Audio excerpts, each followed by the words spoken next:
Dubai creek കുറിപ്പ് എന്ന് പറഞ്ഞാൽ കൃഷ്ണകുറിപ്പ്. അൽ ഫത്തഹ അൽ ഖൈർ റിയാൽ സൽഫി അൽ അലവലാദിൽ സഹ വാലിദിൽ വാലുദിന നിസാത്തുൽ ജുഹറ. ഈ അറബിക്ക് എന്ത് പിരാന്ത്. കഴിഞ്ഞ മാസമല്ല ഞാൻ ഇവിടുന്ന് 100 വരെ അയച്ചു കൊടുത്തു. ഈ മനുഷ്യരെയൊക്കെ ഇയാളെ ഞാൻ കുർബ വെച്ച് തരുന്നു. അൽ ഫത്തഹ ആളേക്ക് അയക്കാം, പക്ഷെ 10,000 തരക്കാൻ ശമ്പളം കൊടുക്കണം. ആട്ടെ അറബിക്ക്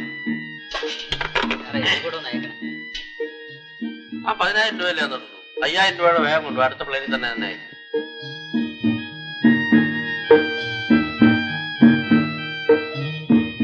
സർ, ബാക്കി 10,000 രൂപ. 2 rupees.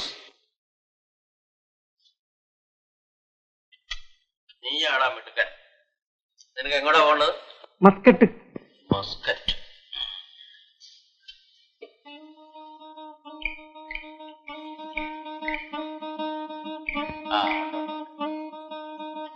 നിനക്ക് എന്ത് ജോലി അറിയാം?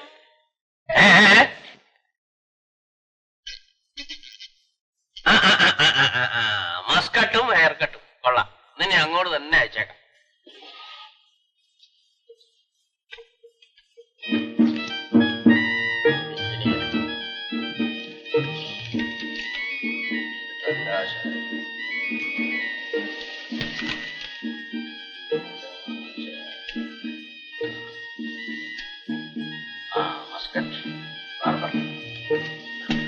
നാളെ തന്നെ പോയി പ്ലെയിനിൽ കയറി. സർ, എങ്ങനെയാ കയറേണ്ടത്? ഏണി വെച്ച്. പിന്നെ അല്ലാതെ എവിടെന്നാ കയറേണ്ടത്? ബസ് സ്റ്റാൻഡിൽ. അല്ല, പ്ലെയിൻ എടുക്കാന്ന് പോയി കയറി പോവാ. വേഗം ചെന്നില്ലേ പ്ലെയിൻ വിട്ടുപോ. ഞാൻ പറഞ്ഞു കച്ചല്ലേ.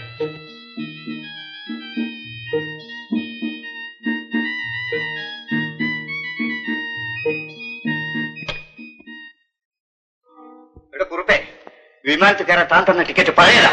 ആര് പറഞ്ഞു? ഞാൻ ഇതുകൊണ്ട് വിമാനത്തിൽ കയറാൻ ചെന്നപ്പോ അവരെന്നെ പിടിച്ച് പുറത്താക്കി. താൻ ഏത് വിമാനത്തിനാ കയറാൻ ചെന്നേ? തിരുവനന്തപുരത്ത്. നിന്നോടാണ് തിരുവനന്തപുരത്ത് പോകാൻ പറഞ്ഞത്? എന്നോട് ദുബായിക്ക് പോകാനല്ലേ പറഞ്ഞത്?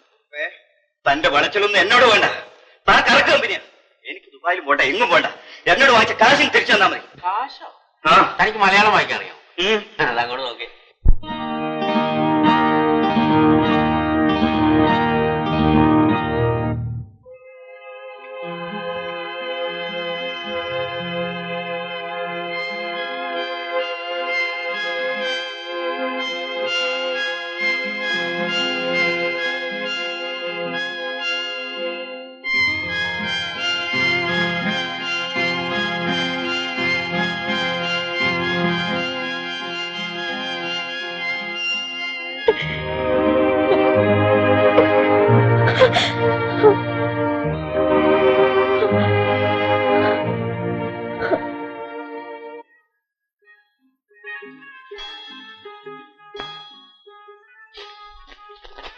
ആരാ എങ്ങോട്ടാ?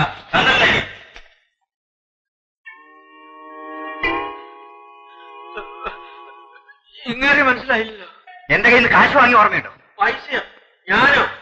എന്റെ പൊന്ന് സാറേ, അച്ഛനാണ്, അയ്യപ്പസ്വാമിയാണ്. ഇതിന്റെ പേര് പറഞ്ഞ് ഞാനൊരു 10 നയാ പൈസ ആരോടും മേടിച്ചിട്ടില്ല. ഇത് സേവനം. മനസ്സിലായി? തന്നെ അവസ്ഥ എത്തിക്കുന്നു. എന്നെയോ? എന്തിന്? അതെ, പോലീസിനെ ചെന്നിട്ട് പറയാം. വേഷമൊക്കെ കൊള്ളാം. യഥാർത്ഥ പോലീസാണ് ഞാൻ എങ്ങനെ അറിയുന്നത്? വല്ല നാടക കമ്പനിയിൽ നിന്ന് പിടിച്ചോണ്ട് വന്നാണെങ്കിലോ? യഥാർത്ഥ പോലീസ്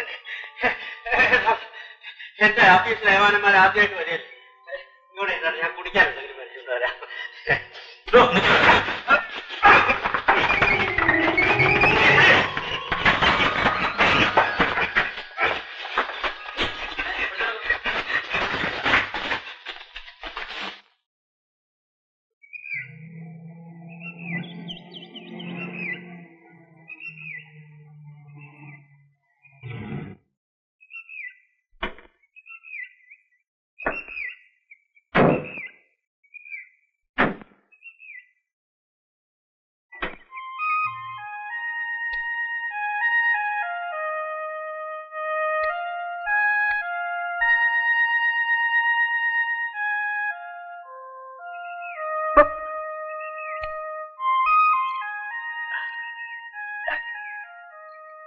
കയറോളെ.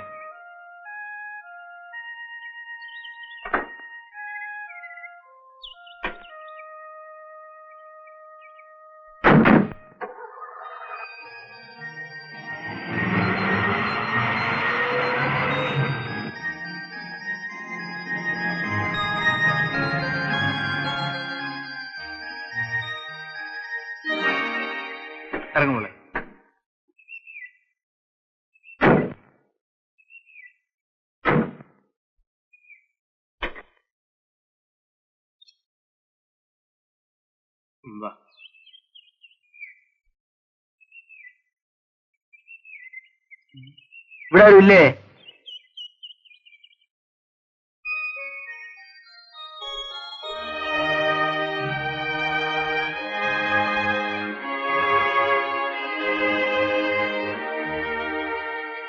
എന്റെ കാറിൽ ഒഴിക്കാൻ കുറച്ച് വെള്ളം വേണം. ഞാൻ പോലും എടുത്തോളാം.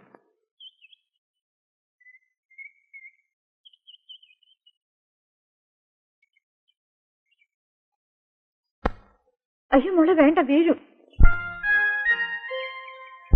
ഞാൻ പോരുത്തരാം.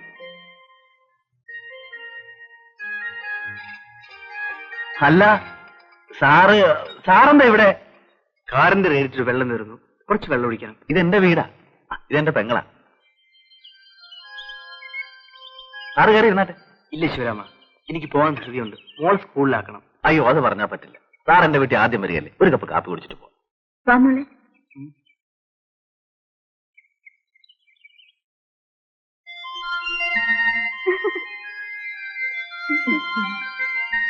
ബിന്ദുമോൾ എത്രയല്ല പഠിക്കുന്നേ? First standard. മോളുടെ അമ്മയുടെ പേരെന്താ? എനിക്ക് അമ്മയില്ല, എന്റെ അമ്മ മരിച്ചുപോയി.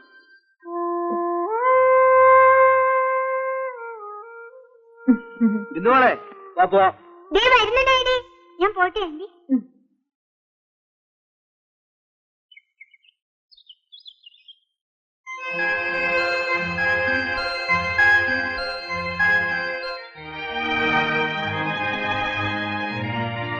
മോളെടുത്തോ. വരട്ടെ ആന്റി.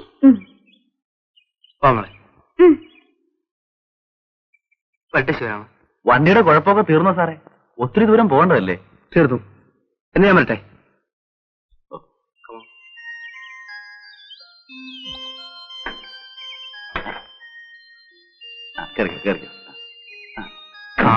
മോളെ ആനിക്ക് ടാറ്റ കൊടുക്ക്. മോളെ ഇനിയും വരണം കേട്ടോ. ടാറ്റ ആന്റി.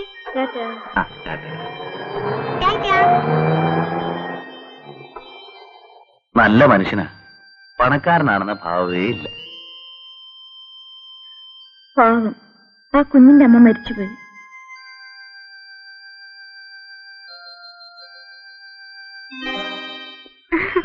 ഡാഡി, ഡാഡി, നമ്മൾ ഇന്നാള് പോയില്ലേ, ആ ആന്റിയുടെ അടുത്ത് പോകാം. മോൾ അവരെ മറന്നില്ലേ? അവൾ ഒരുപാട് ദൂരെയല്ലേ മോളെ? എന്നാ ഡാഡി ആന്റി ഇങ്ങോട്ട് കൂട്ടിക്കൊണ്ടുപോവാ. ആ ആന്റി എനിക്ക് വലിയ ഇഷ്ടാ. ആ ആന്റി ഇവിടെ വന്നാ എന്നെ കുളിപ്പിക്കൂ, എനിക്ക് ചോറ് തരൂ. ഞാൻ ആന്റിയുടെ കൂടെ ഉറങ്ങും.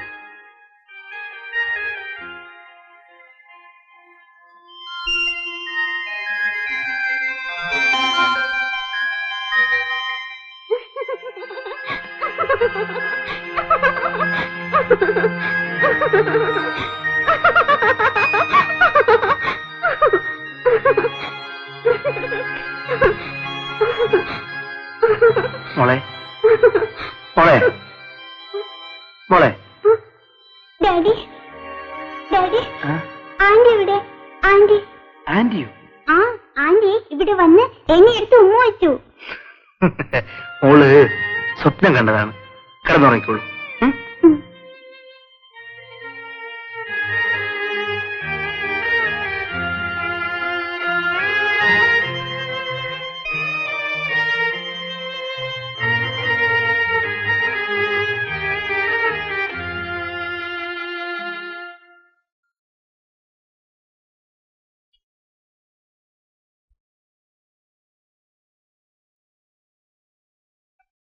ഞാൻ ശിവരാമനെ വിളിപ്പിച്ചത് ഒരു കാര്യം പറയാനാണ്. എന്താണ് സാർ? ശിവരാമ, എന്താണെങ്കിലും സാറിന് എന്നോട് പറയാമല്ലോ. എന്റെ ഭാര്യ മരിച്ചുപോയി. ഇപ്പോഴാണ് എന്റെ മോൾക്ക് ഒരമ്മ വേണമെന്ന് തോന്നി തുടങ്ങിയത്. ഞാനത് മനസ്സിലാക്കണ്ടേ? ഒരായക്ക് ഒരിക്കലും ഒരമ്മയാവാൻ കഴിയില്ല. എന്റെ മോൾക്ക് അമ്മ വേണമെങ്കിൽ വീണ്ടും ഞാൻ വിവാഹം ചെയ്യേണ്ടി വരും. അത് വേണ്ടതാണ് സാർ. ഈ ബംഗ്ലാവിലെ സാറും മോളും കൂടെ ഒറ്റയ്ക്ക് ഇങ്ങനെ എത്ര കാലം കഴിയും? സാർ ഒരു കല്യാണം കഴിച്ചിരുന്നെങ്കിൽ പിന്നെ മോളെ മഠത്തിലയക്കേണ്ട കാര്യമില്ലായിരുന്നു. അമ്മയും മോളും സാറിന്റെ കൂടെ ഇവിടെ സുഖമായിട്ട് കഴിഞ്ഞാന്. കൊള്ളാവുന്ന എവിടെന്നെങ്കിലും ഒരു പെണ്ണിനെ വേഗം കണ്ടുപിടിക്കണം സാർ. ശിവരാമ, വലിയൊരിടത്തു നിന്നൊരു പെണ്ണെ കിട്ടാൻ എനിക്ക് വിഷമമില്ല.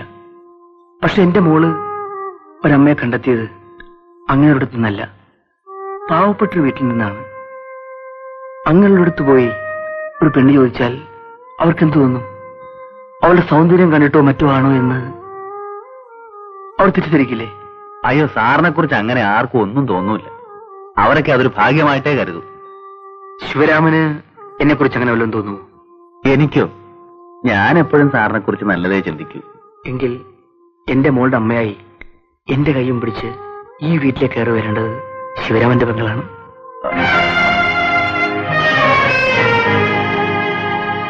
എന്താ, ശിവരാമന് ഇഷ്ടമല്ലേ? സാവിത്രിയെ എനിക്ക് വിവാഹം കഴിച്ചെന്നൂടെ? എനിക്കൊന്ന് ആലോചിക്കണം സാർ. മതി, ആലോചിച്ച് പൂർണ്ണ സമ്മതമുണ്ടെങ്കിൽ മാത്രം ശിവരാമൻ സമ്മതിച്ചാൽ മതി.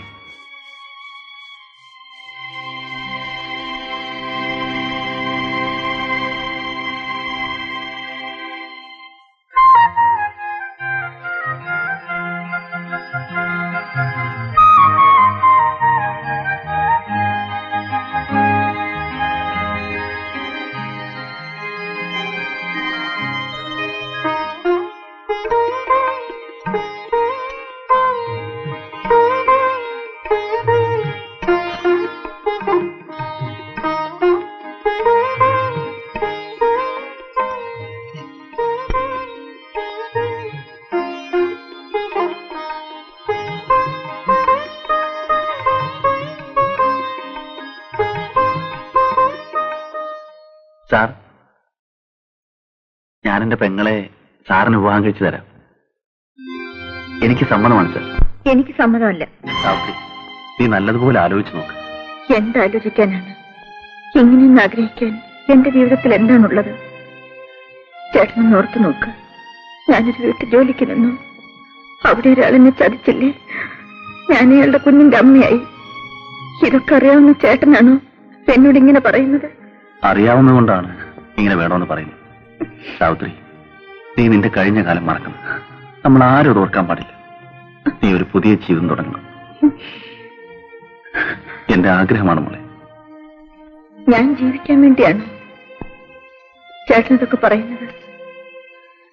അല്ല, കല്യാണം കഴിഞ്ഞതിന് ശേഷം ഞാൻ ആരാണെന്ന് അയാൾ മനസ്സിലാക്കിയാൽ എന്തായിരിക്കും എന്റെ ജീവിതം? അതാരും അറിയാൻ പോകുന്നില്ല. സുരേന്ദ്രൻ ഒരിക്കലും വിശ്വനാഥ് സാറിനെ കണ്ടുമുട്ടില്ല. നീ ഞാനും പറയാതിരുന്നാ മതി. അങ്ങോട്ട് നിന്നെ കൊണ്ടുപോയി അവിടെ വെച്ച് അദ്ദേഹത്തിന് ഞാൻ വിവാഹം കഴിച്ചു കൊടുക്കും. അവിടെ നമ്മളെ ആരും അറിയില്ല. നീ പറയുന്ന ഒന്ന് മനസ്സിലാക്കുക. ഇല്ല ചേട്ടാ, അയാളെ കണ്ടിട്ട് ഒരു നല്ല മനുഷ്യനാണെന്ന് തോന്നുന്നു. ഇത്രയും വലിയ ഒരു വഞ്ചന ചെയ്തിട്ട് അയാളുടെ ഭാര്യയായി അയാളുടെ കൂടെ ജീവിക്കാൻ എനിക്ക് കഴിയില്ല. കഴിയണം. നിനക്കൊരു ജീവിതമാണ് ഞാൻ ആഗ്രഹിക്കുന്നത്. നിന്നെപ്പോലെ തെറ്റുപറ്റി എത്രയോ സ്ത്രീകൾ അതെല്ലാം മറന്ന് സുഖമായി ജീവിക്കുന്നു. തെറ്റുകളെ ഓർത്ത് മരിക്കുന്നതിനേക്കാൾ നല്ലത് അതെല്ലാം മറന്ന് ജീവിക്കുന്നതാണ്. വേണ്ട ചേട്ടാ, വേണ്ട. ചേട്ടൻ എന്ത് പറഞ്ഞാലും ശരി, എനിക്കിങ്ങനെ ഒരു ജീവിതം വേണ്ട. സാവിത്രി, നിന്റെ നന്മയ്ക്ക് വേണ്ടിയാണ് ഞാനിതെല്ലാം പറയുന്നത്. എന്തൊക്കെയായാലും എവിടെയെങ്കിലും നീ സുഖമായിട്ട് ജീവിച്ചാൽ മതി. അത് മാത്രമാണ് എന്റെ ആഗ്രഹം. ഇപ്പൊ നീ എന്ത് പറയുന്നു? ഇല്ല ചേട്ടാ, ഇല്ല, എനിക്കത് കഴിയില്ല. പോയി പോ. നിനക്ക് തോന്നിയ പോലെ ജീവിച്ചോ. ഞാൻ എവിടെയെങ്കിലും പോവാ. നിനക്കിങ്ങനെ ഒറ്റയ്ക്ക് ജീവിച്ചാൽ മതിയല്ലോ. പിന്നെ ഞാനെന്തിനാ? ഒരു നല്ല സ്ഥലത്ത് ഒരു നല്ല ആലോചന വന്നപ്പോ നിനക്കത് വയ്യ, നിനക്കത് വേണ്ട. എടീ, ഇത്രയും കാലം ഞാൻ നിനക്ക് വേണ്ടിയാ ജീവിച്ചു, അറിയാവോ? നീ ഇതിന് സമ്മതിച്ചില്ലെങ്കിൽ പിന്നെ ഞാനില്ല. ഓടി പോ. നിനക്ക് തോന്നിയ പോലെ ജീവിച്ചു പോ. ചേട്ടാ, ഞാൻ കാരണം ചേട്ടൻ വിഷമിക്കരുത്, വേദനിക്കരുത്. ചേട്ടന്റെ സുഖത്തിനും സന്തോഷത്തിനും വേണ്ടി എന്നെക്കുറിച്ച് എന്ത് തീരുമാനം വേണമെങ്കിലും ചേട്ടൻ എടുക്കാം. ഞാനിതനുസരിക്കാം.